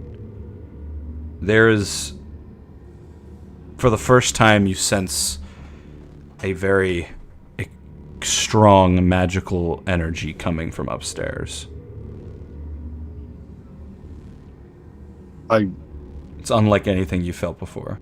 I get out my lantern. I start my lantern on fire, fully prepared to light this place on fire if anything else goes wrong, and I start approaching upstairs. You start walking up the stairs.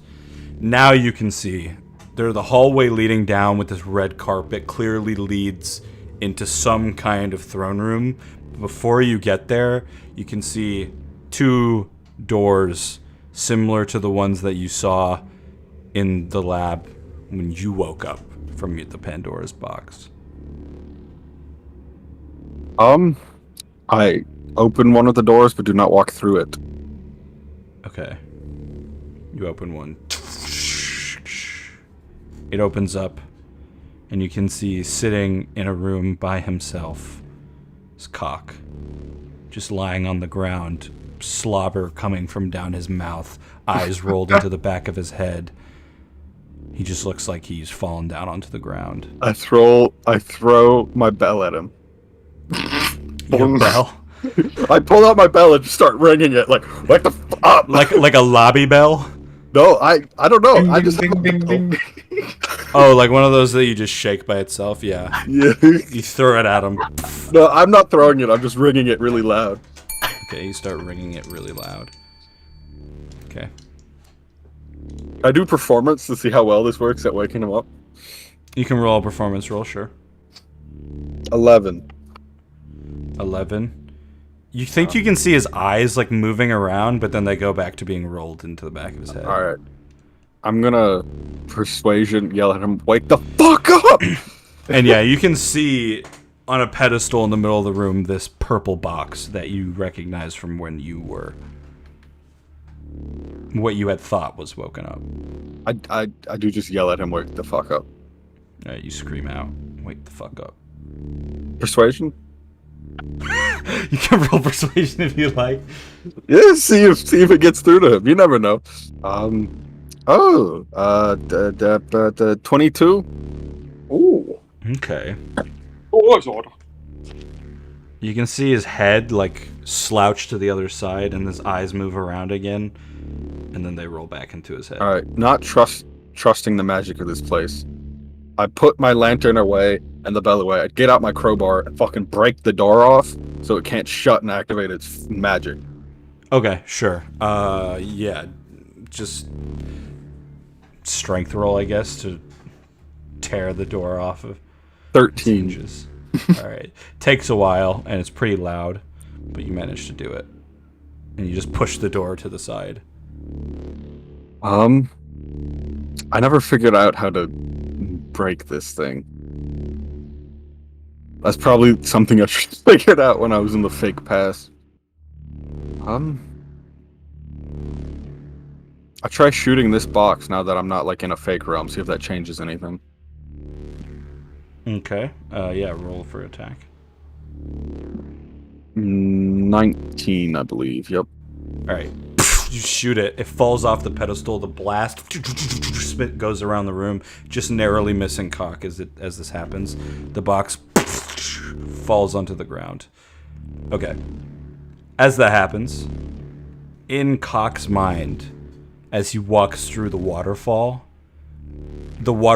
cave just collapsed on top of him, and the stone chamber. For just a moment, you saw a large mana bubble in front of you with weird bug-looking creatures running around it and screaming this crazy, just like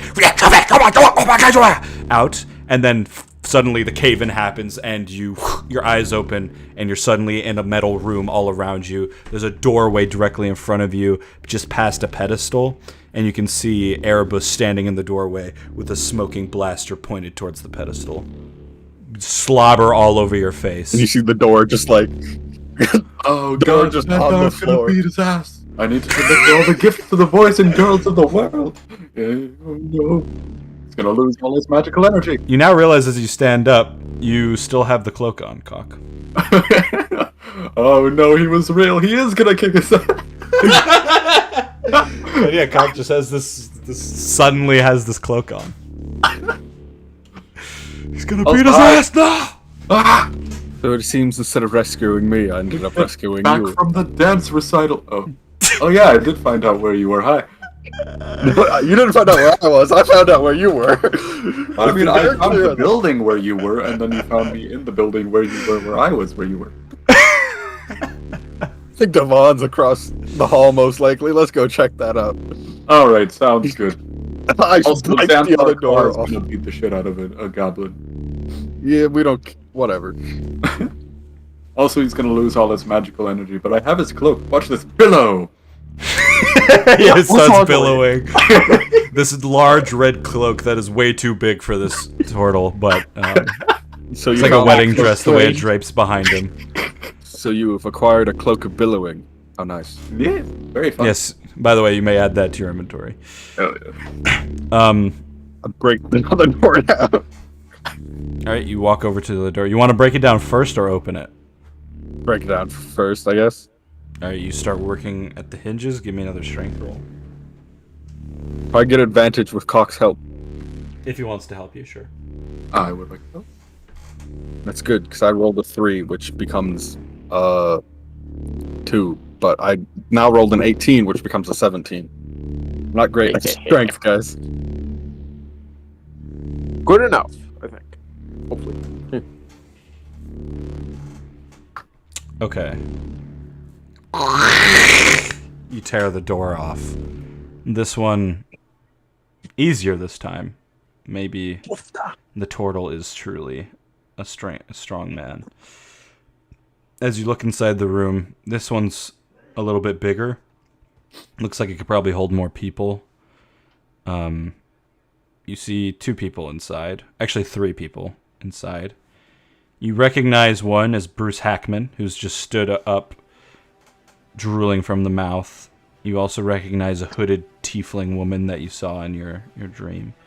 And then lying on the floor, blood pouring out of his nose and ears, is the hunched over body of your companion, Devan. Oh, I guess he's dead. I put With the a door big back smile up. on my face. Yes, he has a crazed smile on his face. Oh, no, I'm kidding. I shoot the box again. Alright, attack roll. I assume you tell Cock, do not go in there. Do not go in there. I'm like halfway through the door, and then I stop. Unnatural 20. Alright, you shoot the purple box. It falls off onto the floor. The shot. Let's see if it hits anybody. It just narrowly misses the tiefling woman. Both her and Hackman fall onto the ground as their eyes open. Well, Bruce, old boy. Holy shit! You fucking did it! He runs over, hugs you. Oh my god! When that Minotaur attacked, I thought you died! I awkwardly pat him on the back. No, it's freed me from that illusion and put me in a different illusion, which then I got help from the people who invented the box in the illusion, and then they told me, oh, maybe you should just think about leaving, and I did that, and I left. Oh. Oh my god. What box? I the box point at the explode? I point at the box that's just like broken on the floor. What'd you say, Andrew? Did the box explode? It didn't explode, it's just lying on the ground. Okay. Do not I touch would it. like to pick it up in my cloak. Okay. You walk over, you wrap a bunch of cloak around your arms, and slowly pick up Pandora's box. It's a purple... it's like a glass cube, but inside you can see this pulsing, glowing purple energy that you think comes from some sort of crystal, and there's all this technology wrapped around it.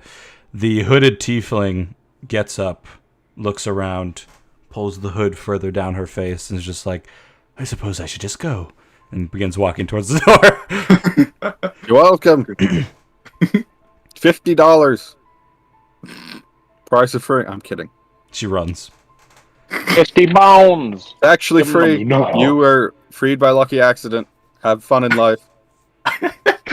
Bruce, I didn't even want to save you. Bruce looks down at Devan's body. Oh God. I'm glad that's not me.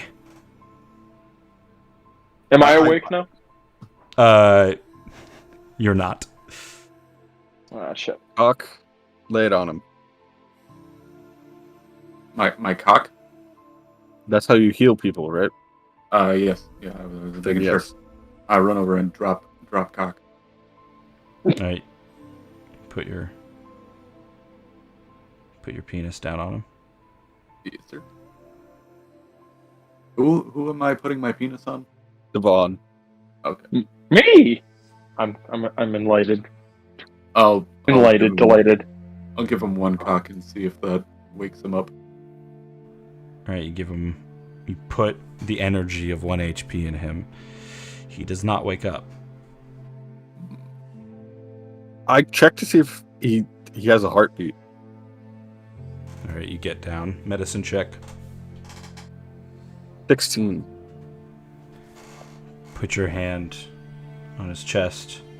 And you check for a pulse on his wrist. Don't feel anything.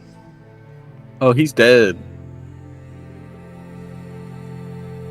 Well, shit. You have any revive magic on you? It's a good question. No, I do not. However, we could go to the place Dridgy was talking about before. As he Yes. is not, his head is not caved in. Well, Maddie, I think, also could have been revived because the spell specifically was like, Yeah, Oh, we can still no. try it. yeah, we can still try it. But first, I got a building to burn down. If you guys would like to leave, I will first run into the other room and get the other box. good thinking. We can probably sell those to a gnome for money. I wonder what gnome would want this. Give me an Arcana check, Cock. I will help. Okay, you can help if you want. Advantage. It went from a 15 to a 20. No, 20. 20. Okay. Based off of the design of the room and the pedestal, you think that the box, it has a contained area. So if you want to use this, you need to put it in a room that the magic is actually infused in. Like you couldn't just like drop that in a supermarket and make everyone turn Yeah. into mindless zombies. Yeah. Everybody sleep. Woo! Do the rooms look like wired with Yeah. magical shit? Yeah, it all leads into that pedestal, and then you place the magic box into it. But for whatever reason, when the door was open, the magic did not end. That confuses you. I want to try to rip the pedestal out of the ground. Okay. I hand you my crowbar. Okay, give me a strength roll. It's I'm not going to be helping with easy. the crowbar. Ah! Bring me. Oh. There we go. 26. All right. You can see wires tearing, electrical sockets being torn up. You take